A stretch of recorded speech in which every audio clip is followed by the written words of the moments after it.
The Pretty Reckless. Their fourth album, Death by Rock and Roll, drops early next year, and her new single, 25, is out right now. Taylor Momsen, nice to have you back on Good Day New York.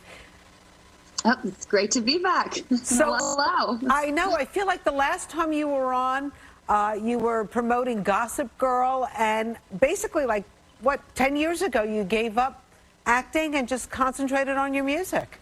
Pretty much. You kind of just summed it up.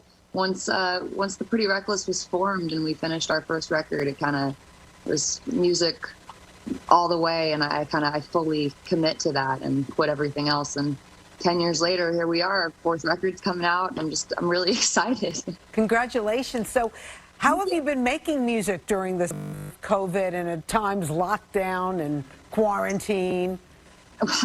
Well, we had the record basically finished before quarantine started, which that was good. But I don't know, it's strange times to say the least. I think that we couldn't go on tour, and we had some amazing touring planned. But in lieu of that, we did get to kind of make some really special.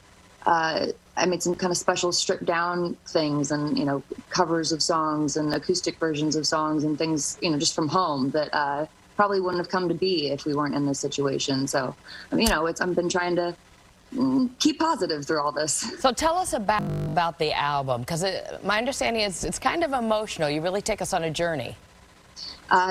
It's certainly an emotional record. I mean, it's called Death by Rock and Roll. What does that mean? Death by Rock and Roll. I mean, it means a whole bunch of things, but it was the first. It's also a song on the album, and it's the first song on the record. And it was a line that our producer Cato used to say all the time before he passed. So it was very much an homage to him.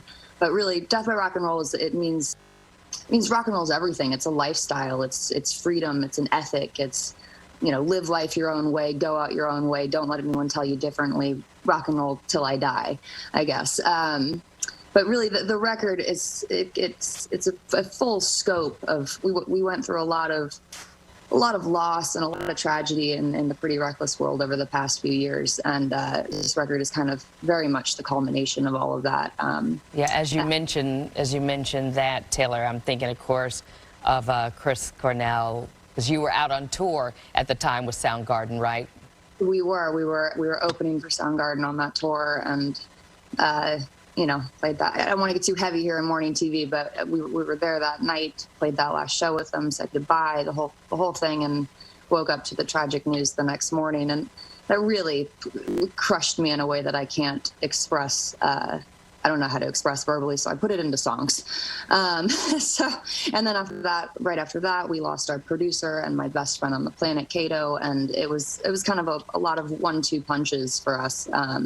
And I went very down for a while into depression and everything that comes with loss and trauma like that. And it took a lot to get out of it. And to make a very long story short, it was really kind of just writing this record and making this record that pulled me out of the hole that I was in. So I very much look at this record like a rebirth. I keep saying it feels like our first record in a lot of ways.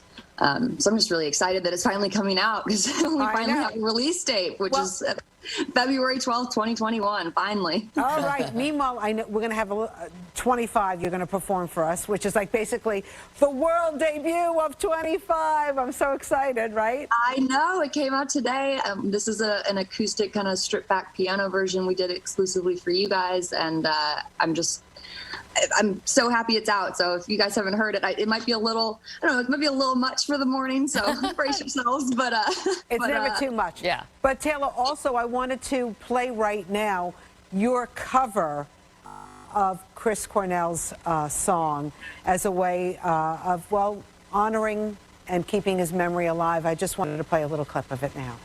Absolutely. Was it cathartic for you to do something like this? Absolutely. I mean, music heals. Music is, I would say music's my best friend. It's the one thing in life that I can always turn to, and it's always there for me. And certainly, I mean, to cover that, I mean, I'm covering that with Matt Cameron of Soundgarden, and and that was, you know, done in quarantine, obviously. And I think just by, no one's ever gone if you know, your memory and your legacy lives on through the art and the music that you made. And I just think that's really important to always remember that, and always, you know, keep playing it, keep it alive. It's great, and it needs to exist in the world, you know, even if he's no longer with us.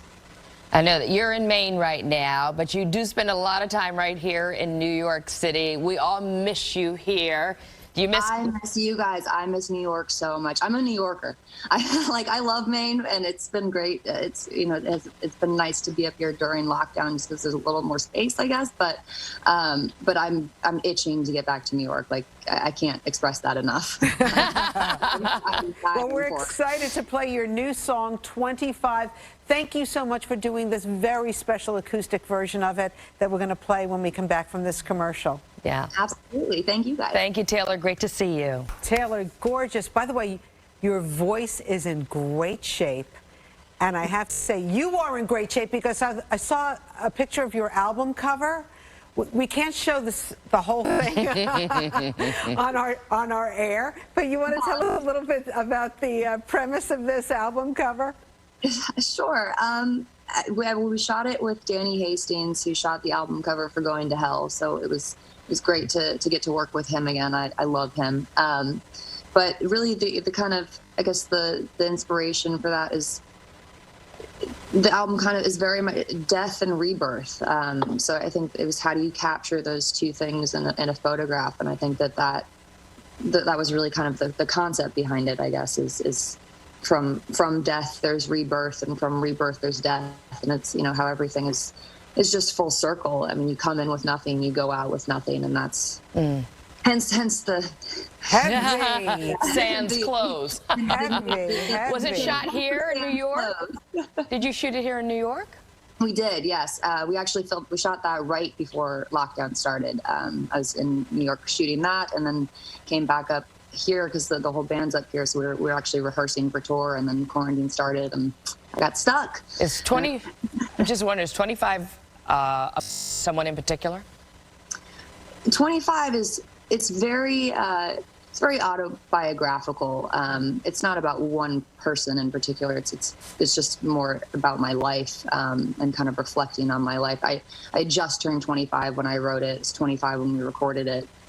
Of course, now I'm 27 when it's coming out, but it was the first song that we recorded for the record, and it was the first song that we were having to do without Kato. The first time we were in a studio without Kato, who had produced all our. We did this record with a guy named Jonathan Wyman, and 25 was very much kind of the first dipping our toe in and learning how to do this together and do this again. It's amazing. Thank you so much for doing this with us this morning on Good Day New York. Congratulations on 25. Taylor, always good to see you. Stay safe. Yeah. Thank you. Great to see you. Thank you so much for having me. Thank you.